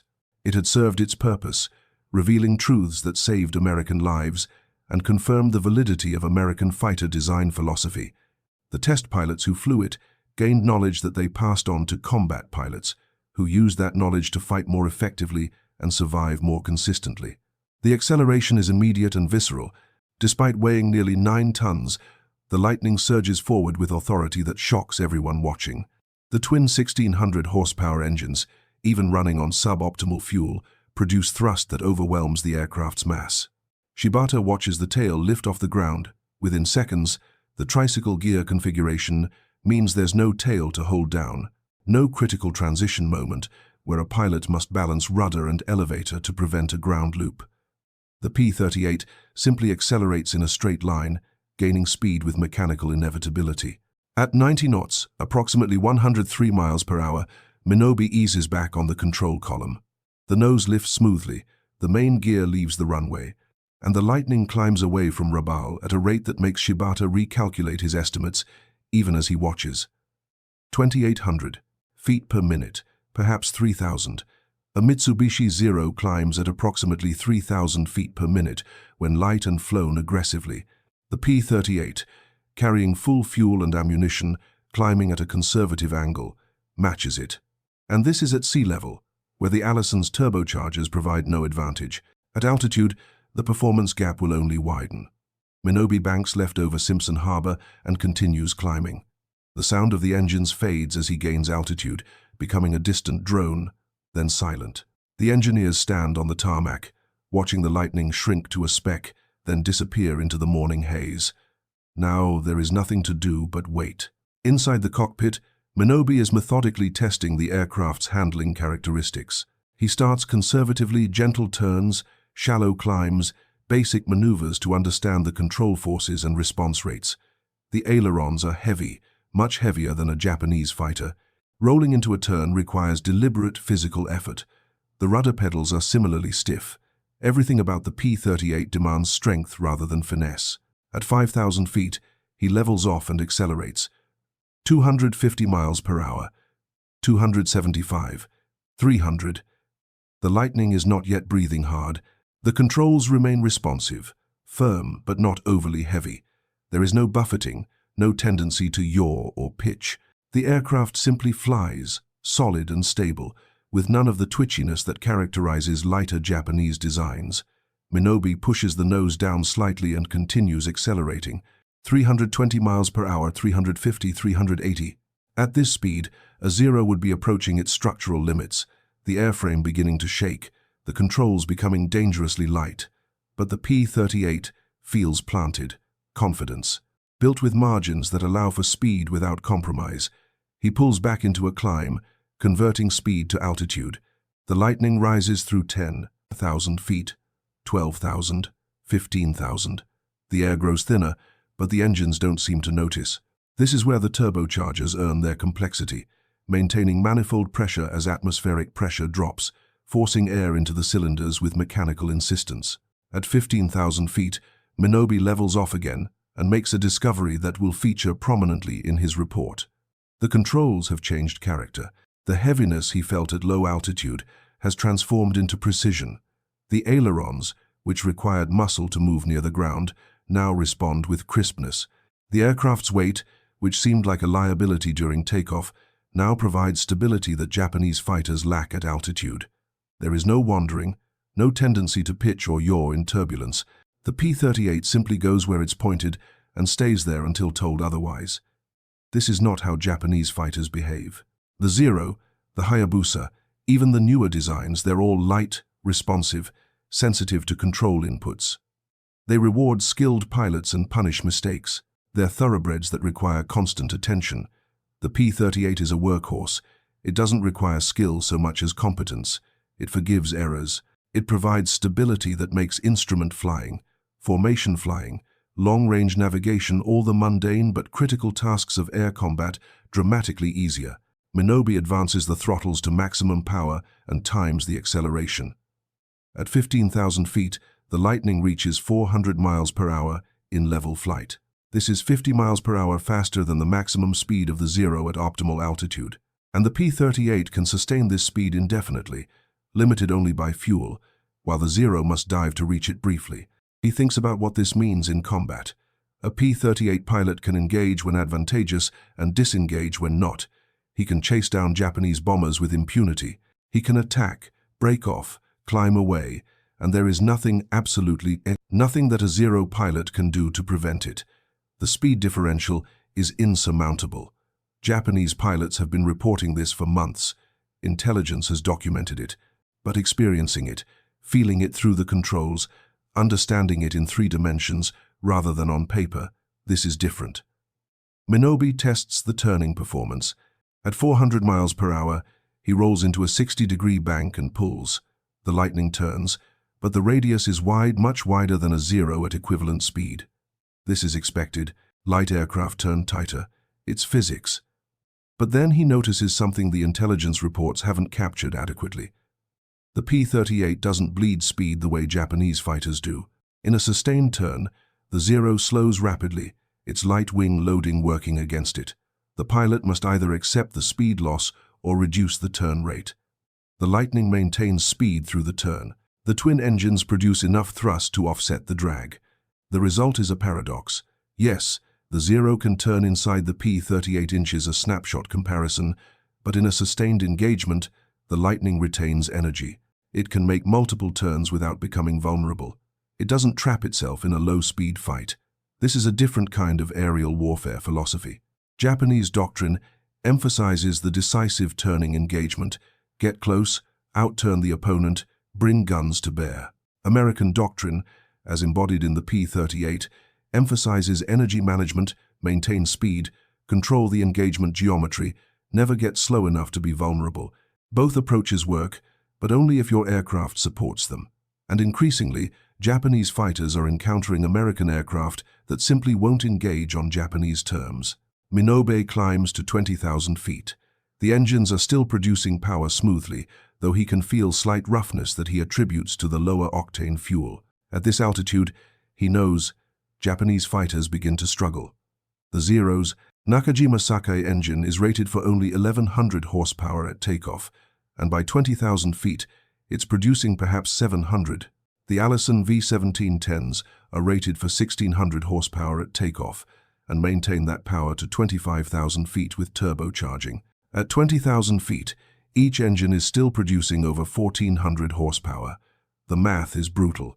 At altitude, the P-38 has twice the power-to-weight ratio of the Zero, twice the climb rate, 50% more speed, and equal or better range due to larger fuel capacity.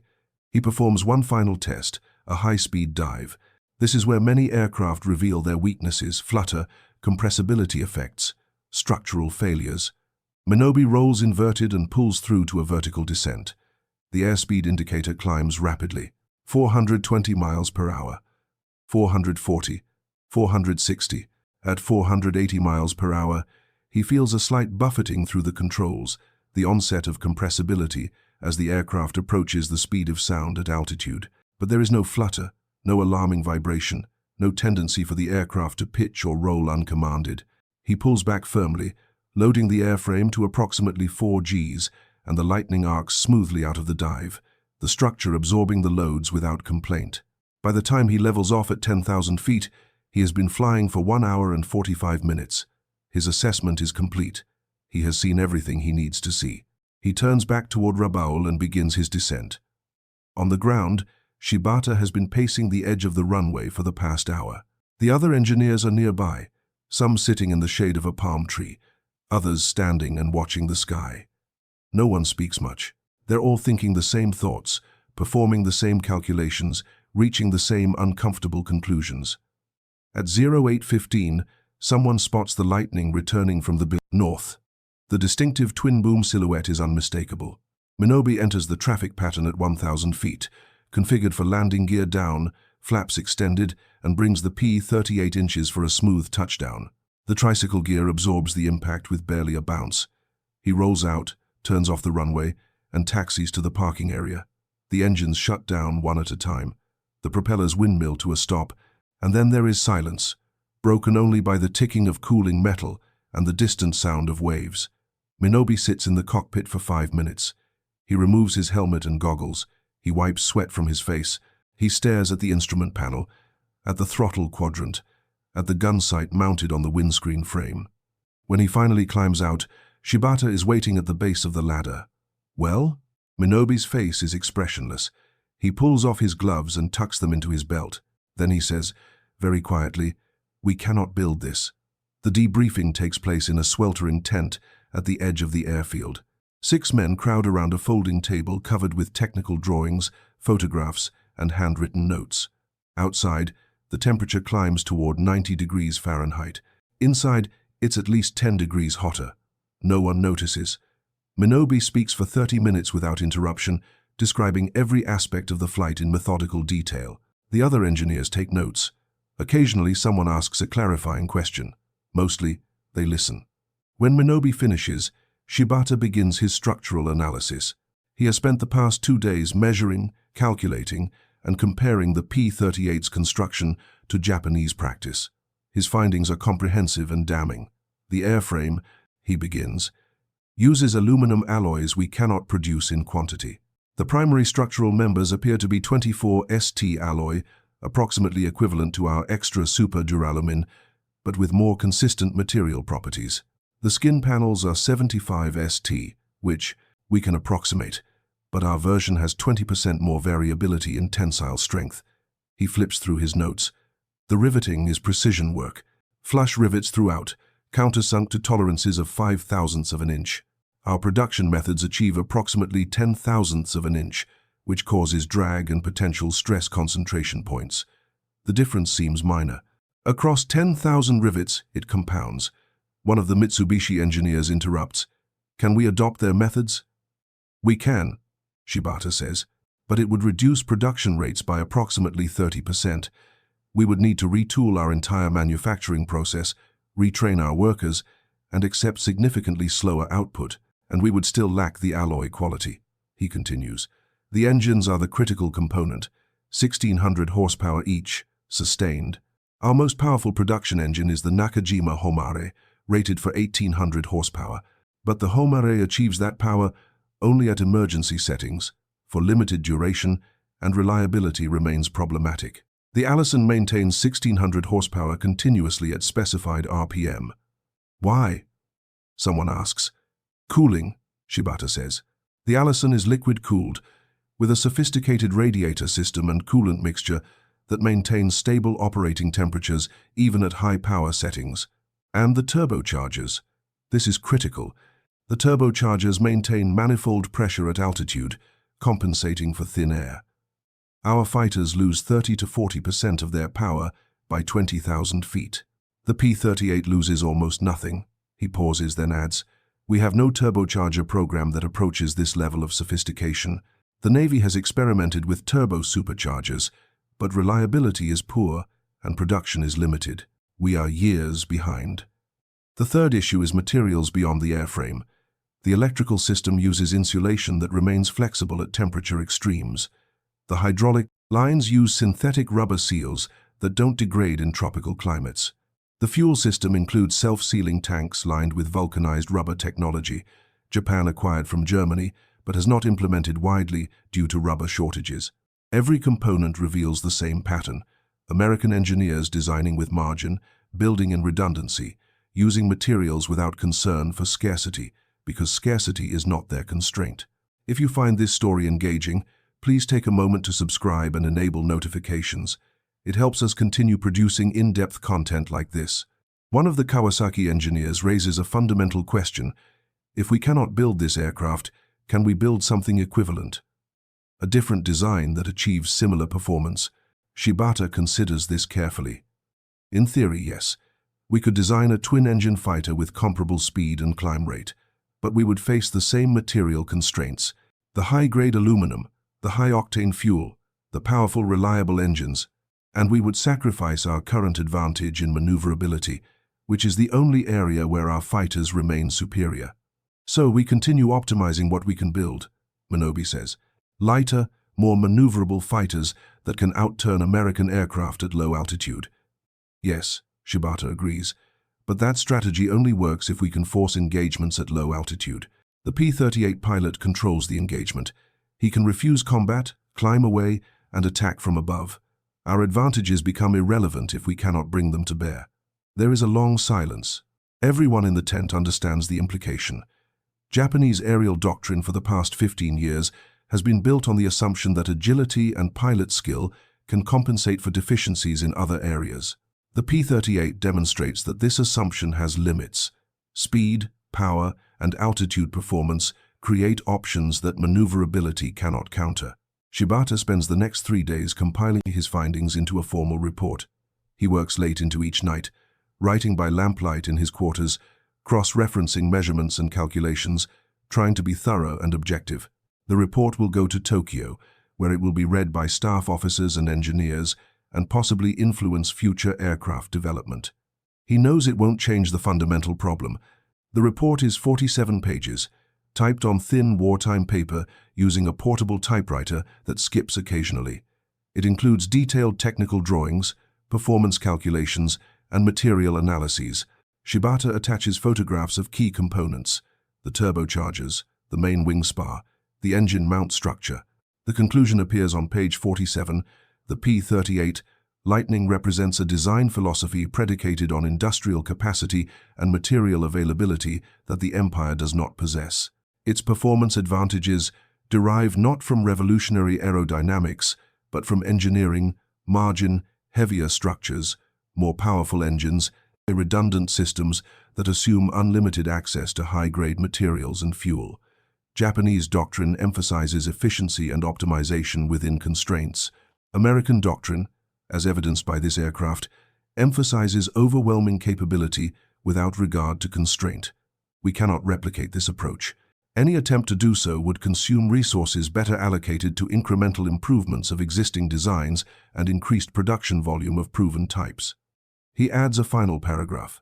The strategic implication is clear. We are not engaged in combat with an enemy possessing marginally better technology.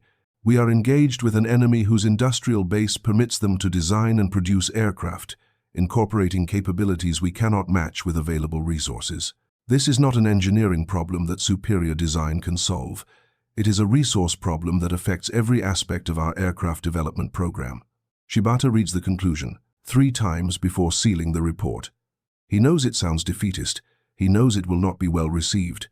But it is accurate, and accuracy is what has been requested. He handed the report to Lieutenant Colonel Sakai on March 15th. Sakai reads it overnight and summons Shibata the following morning. "This is pessimistic," Sakai says. "This is factual," Shibata replies. "The minister will not appreciate your conclusions." The minister requested an engineering evaluation. "I have provided one." Sakai stares at him for a long moment, then nods. "It will be forwarded through channels, along with Commander Minobi's flight test report and the other engineers' assessments. And the aircraft itself? We will continue test flights for another 2 weeks. After that, it will be shipped to Japan for detailed examination." This never happens. On April 3, 1943, during a test flight piloted by a different aviator, a younger man, less experienced, eager to push the Lightning to its limits, the left Allison engine failed catastrophically. The turbocharger disintegrates, sending turbine blades through the oil cooler and severing hydraulic lines. The pilot manages to land the P-38 safely on one engine, demonstrating exactly the redundancy American designers intended, but the damage is severe. There are no spare parts. No way to repair an Allison V-1710 engine in Rabaul with Japanese tools and materials. The Lightning is grounded permanently. Over the next 2 weeks, Japanese engineers systematically dismantled the aircraft. The engines are created and sent to Nakajima for detailed analysis. The turbochargers go to a specialized research facility near Tokyo. The propellers, the landing gear, the gun sights, the radios, every component is catalogued, packed, and shipped. The airframe itself is cut apart for scrap metal. By May 1, 1943, nothing remained of the P-38 that Lieutenant Hoyt Vandenberg flew to his death except photographs, measurements, and reports filed in archives. The reports reach Tokyo in late April. They are read, discussed, and filed. Some of the technical information influences ongoing design projects. The Nakajima Ki-84 Hayate, introduced in 1944, incorporates lessons learned from studying the P-38 structure, particularly in fuselage construction and landing gear design. But the strategic conclusions are ignored, not because they are wrong. Everyone who reads Shibata's report recognizes its accuracy. But acknowledging the resource disparity means acknowledging that Japan cannot win a protracted industrial war against the United States. And in April of 1943, with Guadalcanal recently lost and the Solomons campaign consuming men and materiel at unsustainable rates, Japanese military leadership cannot afford to accept this reality. So they focus on what they can control: incremental improvements, better training, tactical innovations. The spiritual superiority of Japanese pilots Anything except the fundamental problem that Shibata identified on page 47 of his report. Captain Tsuneo Shibata returns to Nakajima's Musashino plant in late April 1943. He resumes his work on the Ki-84 program, applying knowledge gained from the P-38 where possible, working within constraints that grow tighter month by month as American submarines strangle Japan's resource imports. The war continues for another 28 months. Shibata remained at Musashino until February 19, 1945, when American B-29 bombers from the 21st Bomber Command destroyed the factory in a daylight precision raid. 341 superfortresses drop over 2,000 tons of incendiary and high-explosive bombs, gutting the facility and killing over 600 workers. Shibata survives. He is transferred to Fuji Heavy Industries, where he works on increasingly desperate projects, the Nakajima Kicker jet fighter, a design copied from German Mi-62 plans, using engines that barely work and materials that barely exist. The Kicker flew once, on August 7, 1945. One day before the atomic bomb destroys Nagasaki, the test pilot reports that it handles well but lacks power. There is no fuel for further testing. The war ends. In the aftermath of Japan's surrender, Tsuneo Shibata finds himself in a country that no longer exists in the form he knew. The empire has collapsed. The military has been dissolved. The factories that consumed his professional life are ruins or being dismantled by occupation forces. He is 33 years old, trained in a specialty that has no peacetime application in a nation forbidden from building military aircraft. He returns to what remains of his family home in Tokyo's Setagaya ward. The house survived the firebombing, though the neighborhood around it is largely ash and rubble. His wife and 2 children are alive. This makes him luckier than most. For 6 months, he does odd work. Translation for occupation authorities. His technical English is adequate. Tutoring students in mathematics and physics. Anything to feed his family while Japan stumbles toward some uncertain future. Then, in March of 1946, he received a letter from the United States Strategic Bombing Survey. They are interviewing Japanese engineers and military personnel, documenting the war from the Japanese perspective, and compiling technical assessments of Japanese aircraft and industrial capacity. Someone has recommended Shibata as knowledgeable about captured American aircraft. The interview takes place in a requisitioned office building in central Tokyo.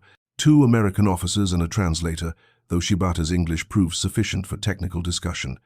They ask about his work at Nakajima, about specific aircraft types, about manufacturing methods and material shortages. Then, one of the officers produces a document from a folder. Shibata recognizes it immediately, his own report on the P-38 Lightning, written in March of 1943 at Rabaul. Someone has translated it into English. The officer marked several passages with a pencil. "You wrote here," the officer says, reading from page 47, that the P-38 represented industrial capacity Japan did not possess. "You concluded that this was a resource problem, not an engineering problem. Can you elaborate?" Shibata chooses his words carefully. He is speaking to representatives of the victorious power, in a country under occupation, about conclusions that were considered defeatist by his own government. But the question is technical, not political, and he answers honestly. "Japanese aircraft design," he begins, "was constrained by material scarcity from the beginning. We had limited access to high-grade aluminum alloys, to high-octane aviation fuel, to rare metals like molybdenum and tungsten. So, our engineers became experts in optimization, doing more with less, building lighter structures, designing engines that produced adequate power on lower-octane fuel, eliminating any component that was not absolutely essential." He pauses, organizing his thoughts. This philosophy produced excellent aircraft within those constraints. The Zero was perhaps the finest carrier fighter in the world in 1941, considering its range, maneuverability, and firepower.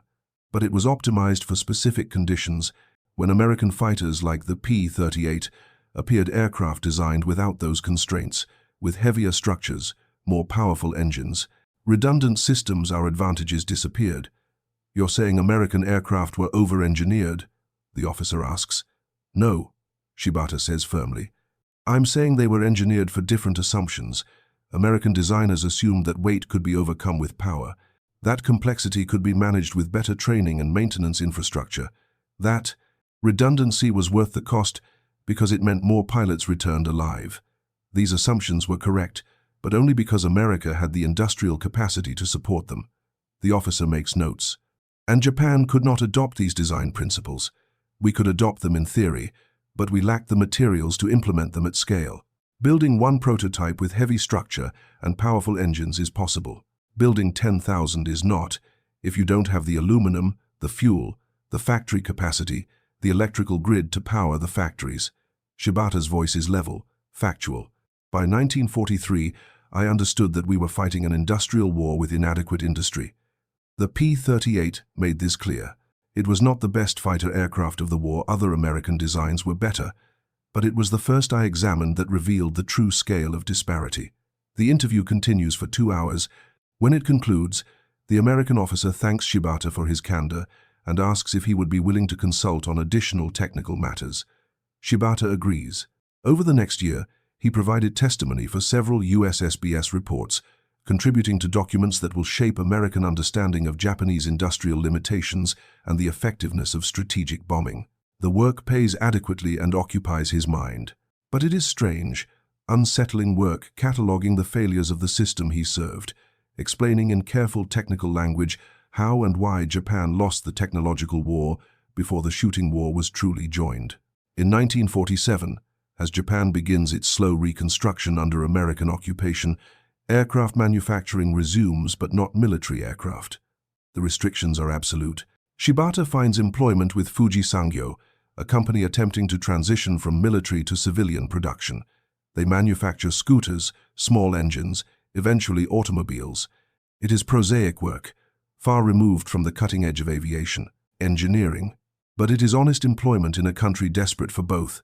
He has not spoken publicly about the war for many years. In Japan's immediate post-war period, there is little appetite for examining military failures in detail. The focus is survival, reconstruction, building something new from the ashes. Former military engineers keep their heads down and do civilian work, but in 1952, something unexpected happens. Shibata is at a newsstand in Shinjuku when he sees a photograph in an American aviation magazine. A restored P-38 Lightning, polished to mirror brightness, on display at an air show in California. The caption identifies it as one of approximately 50 Lightnings still flying, preserved by collectors and aviation enthusiasts. He buys the magazine and takes it home. That evening, he sits at his kitchen table and stares at the photograph for a long time.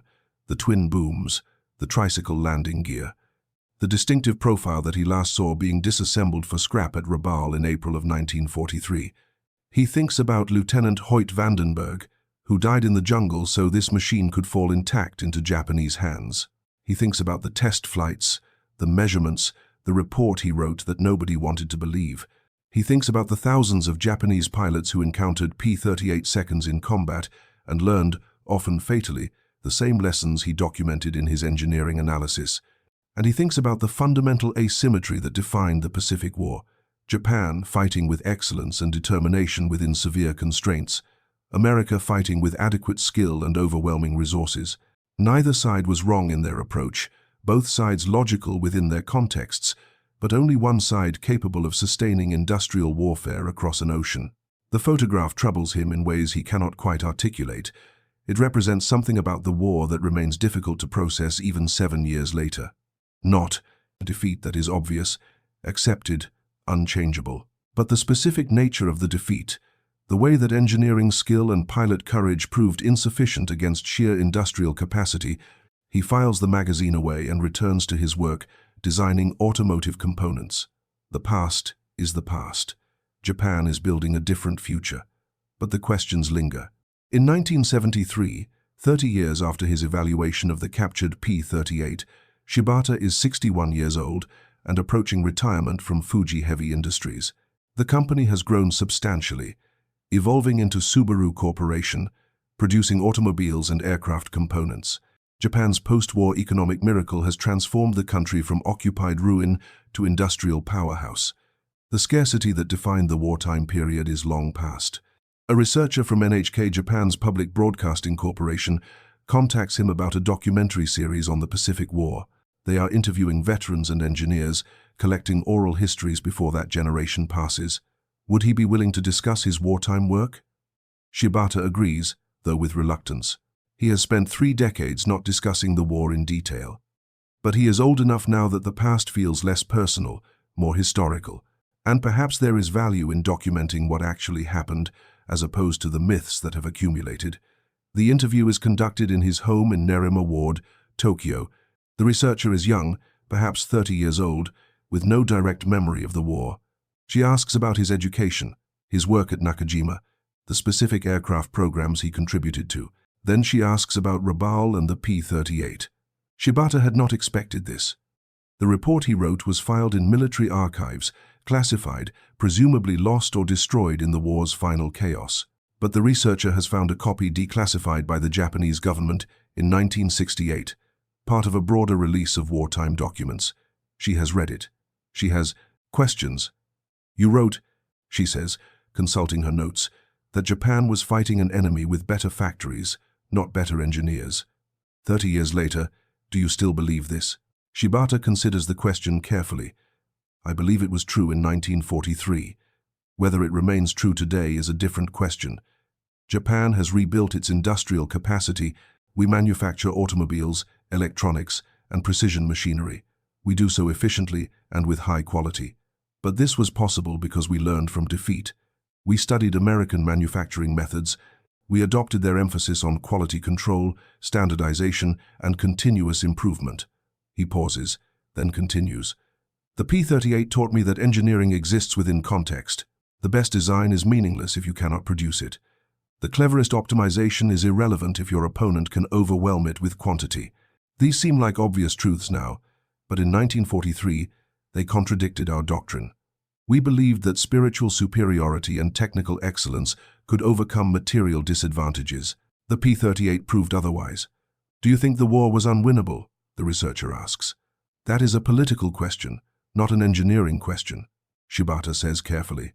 "But from a purely industrial perspective, once America committed its full manufacturing capacity to war production, the outcome was determined.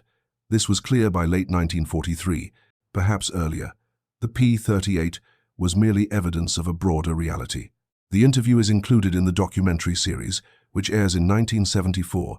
Shibata watches his segment once and finds it strange to see himself on television, discussing events from 3 decades past with a calm he did not feel at the time.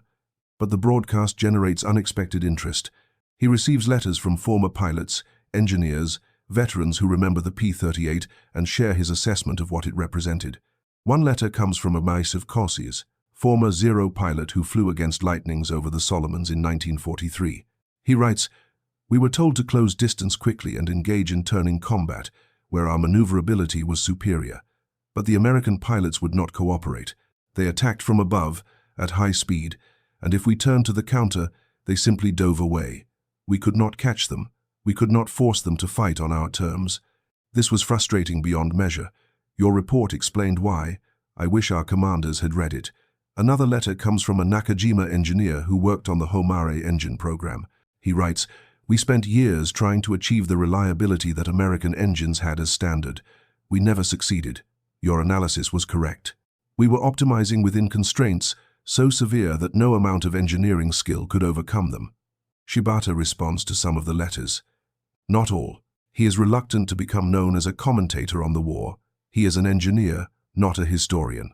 But the correspondence makes clear that he was not alone in recognizing the fundamental disparity, even if acknowledging it officially was impossible during wartime. In 1987, at age 75, Shibata is interviewed again, this time for an academic oral history project conducted by Tokyo University. The interviewer is more technically sophisticated, interested in specific design choices and engineering trade-offs. They discuss the P-38 inches considerable detail.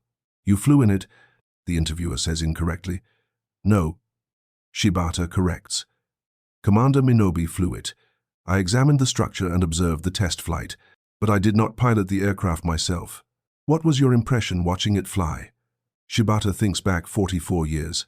The memory is vivid, standing on Rabaul's tarmac in the morning heat, watching the Lightning accelerate down the runway with impossible thrust, climbing away at a rate that defied its weight.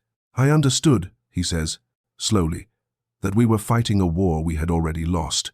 Not because the P-38 was invincible, it was not, but because it represented an approach to warfare that we could not counter. American doctrine assumed abundance. Abundant fuel, abundant materials, abundant industrial capacity. They designed aircraft accordingly. We assumed scarcity and designed accordingly. Both approaches were logical, but in total war, abundance defeats scarcity, always. That sounds defeatist, the interviewer observes. It sounds realistic, Shibata replies. Defeatism is giving up when victory is possible. Realism is recognizing when it is not.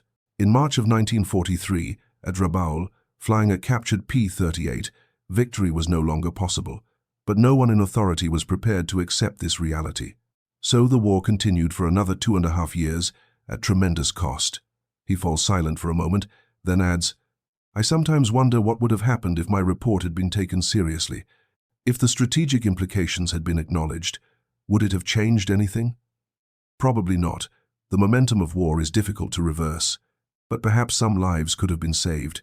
Perhaps some destruction could have been avoided. I cannot know. I only know that I documented what I observed, and it made no difference.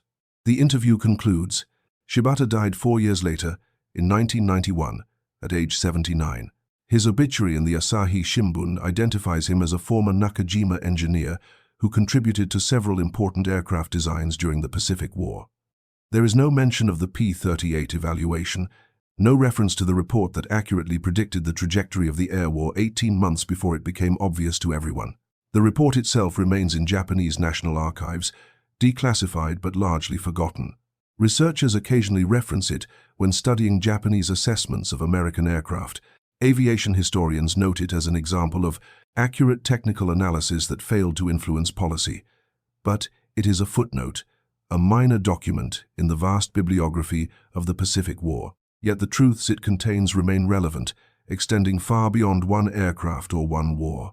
The P-38 Lightning was not the finest fighter of World War II. That distinction probably belongs to the P-51 Mustang, with its longer range and better high-altitude performance, or perhaps to the late-war Japanese designs like the Ki-84, which finally matched American fighters in speed and firepower, if not reliability. But the P-38 was the aircraft that revealed to Japan's best engineers the true nature of the war they were fighting.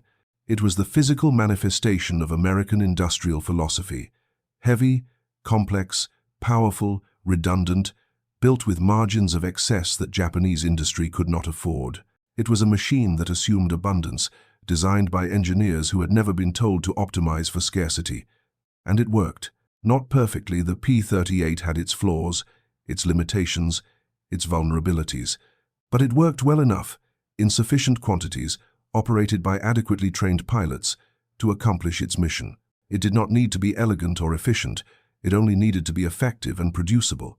This is the lesson that Tsuneo Shibata extracted from his examination of the captured Lightning in March of 1943. That war is ultimately decided not by the best designs, but by the ability to produce adequate designs in overwhelming quantity. That engineering excellence without industrial capacity is merely academic. That optimization within constraints is worthless when confronting an opponent without constraints. Lieutenant Hoyt Vandenberg, the American pilot who inadvertently delivered the P-38 to Japanese hands, was posthumously awarded the Distinguished Flying Cross for his service in the Pacific. His body was recovered after the war and reinterred at Arlington National Cemetery in 1949. He was 24 years old when he died, younger than the aircraft he flew, too young to understand the strategic implications of the machine he piloted.